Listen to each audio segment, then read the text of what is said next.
Student, हम आपके लिए पिछली वीडियो में अवसर पाठ जो शरद जोशी द्वारा लिखित है उनके द्वारा जो प्रश्न दिए गए हैं पाठ्यपुस्तक में 1 से लेकर के 3 तक की हमने व्याख्या की थी। आज हम आप लोगों के लिए प्रश्न 4 की व्याख्या करने जा रहे हैं और हम अपने हैंड राइटिंग में लिखे हुए हैं। आप लोग ध्यान से इसे देखिएगा भी वीडियो को और मेरी बात को सुनिएगा और दिक्कत होती है तो फिर आगे बताइएगा, ठीक है। अब देखिए, यहाँ पर देखिए, सम्यक उत्तर दीजिए। 4 में जो प्रश्न है सम्यक उत्तर दीजिए। सम्यक का मतलब होता है उचित। उचित अर्थ लिखना है कि आखिर इसमें क्या बात बताई गई है। ज़्यादा लॉन्ग लपेट लेने की कोई ज़रूरत नहीं है, ठीक है। मतलब उचित देना है। उचित जो इसमें बात बताई गई है केवल और केवल वो उन्हीं बातों की चर्चा करनी है। आगे हम बढ़ रहे हैं। 4 का क का जो प्रश्न है, अफसर अपने घर को दफ्तर की तरह कैसे चलाता है। उत्तर में लिखिएगा कि अफसर अपने घर को दफ्तर की तरह चलाते हैं जैसा कि इस पाठ में बताई गई है। जिस प्रकार वे अपने दफ्तर में लेखा जोखा करते हैं, फिर हिसाब मिलाते हैं कि कहीं किसी प्रकार की भूल तो ना हो गई है, उसी प्रकार वे अपने घर में जाने से पहले सब्जी वाले से प्यार से बात करके 2-4 सब्जी खरीद कर ले जाते हैं। फिर वे बाद में मिलाते हैं कि कहीं कोई सब्जी छूट तो ना गई है। इस तरह का लेखा जोखा घर और दफ्तर में चलता है। 4 का ख है, नया अफसर किस रूप में आता है। उत्तर है कि नया अफसर चमन का बहार बन कर के आता है। उनके आने पर दफ्तर के कर्मचारी कुछ ज़्यादा खातिरदारी करते हैं। वहाँ के लोगों के अंदर एक प्रकार की डर बनी रहती है कि कहीं कोई भूल ना हो जाए। 4 का ग है, अफसर के तबादले के समय विदाई भाषण देने वालों के सामने धर्म संकट क्यों रहता है। उत्तर में लिखिएगा कि अफसर के तबादले के समय विदाई भाषण देने वालों के सामने धर्म संकट रहता है, क्योंकि जो नए अफसर आते हैं उनके लिए मक्खन लगाने पड़ते हैं, जबकि जाते हुए अफसर के लिए शाब्दिक अफसोस का भाव प्रकट करते हैं। यही दोनों मिश्रित भाव धर्म संकट है।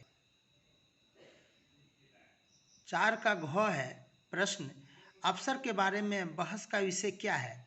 तो उत्तर में लिखिएगा, अफसर एक शब्द है जिससे लोग खौफ खाते हैं।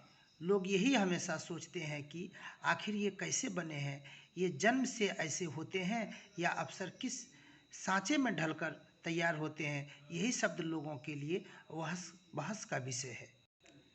4 का अंगों का प्रश्न है कि पाठ के आधार पर अफसर की चारित्रिक विशेषताएं बताइए। तो उत्तर में लिखिएगा, अफसर एक खौफनाक जैसे शब्द है। इस शब्द को सुनकर ही प्रायः लोग सहम जाते हैं। अफसर जहां भी जाते हैं वे अफसरवादी नीति पर काम करते हैं। उनके साथ जो भी जाते हैं वे उन्हें पकाते रहते हैं। वे अच्छी महफिल को भी खराब कर देते हैं। उनके साथ रहने वाले लोग भी बोर हो जाते हैं। वे हमेशा ऑर्डर पर ऑर्डर देते रहते हैं। जब तक उनके ऑर्डर के अनुरूप काम पूरे नहीं हो जाते तब तक वे अफसरवादी नीति के तहत लोगों पर बरसते रहते हैं। 4 का चौक प्रश्न है कि पाठ में आपको सबसे अच्छा व्यंग्य कौन सा लगा। देखिए, ये अपने मन से लिखिएगा। आपको जो व्यंग्य अच्छा लगा उसी को लिखिएगा। हमको जो व्यंग्य अच्छा लगा है हम वही लिखे हैं और उसकी चर्चा की है, ठीक है। तो यहाँ पर हम लिखे हैं कि पाठ में ऐसे तो लेखक महोदय जी के द्वारा कई प्रकार के व्यंग्य प्रस्तुत किए गए हैं। उन सभी में से एक व्यंग्य है, अफसर से दोस्ती नहीं की जा सकती है परंतु उनसे रिश्ता किया जा सकता है।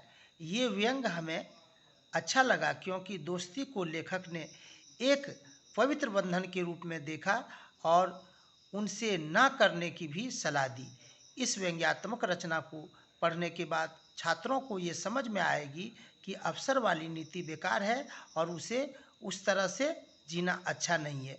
यानी हम ये कह सकते हैं कि दोस्ती भली है लेकिन अवसरवादी नीति भली नहीं है, जो कि इस व्यंग्य के माध्यम से लेखक महोदय जी ने छात्रों के लिए ये बात बताई है।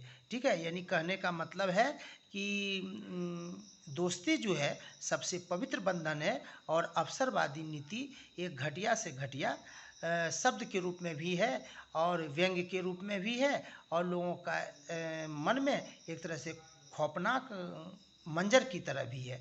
तो इस ढंग से हमने जो है आप लोगों के लिए 4 के जितने भी प्रश्न थे उनकी सटीक विश्लेषण की है। आपको किसी भी प्रकार की दिक्कत होती है तो हमें बताइएगा, आगे और भी वीडियो बना करके जितने भी प्रश्न हैं उनकी हम व्याख्या कर देंगे। चिंता करने की कोई ज़रूरत नहीं है। तब तक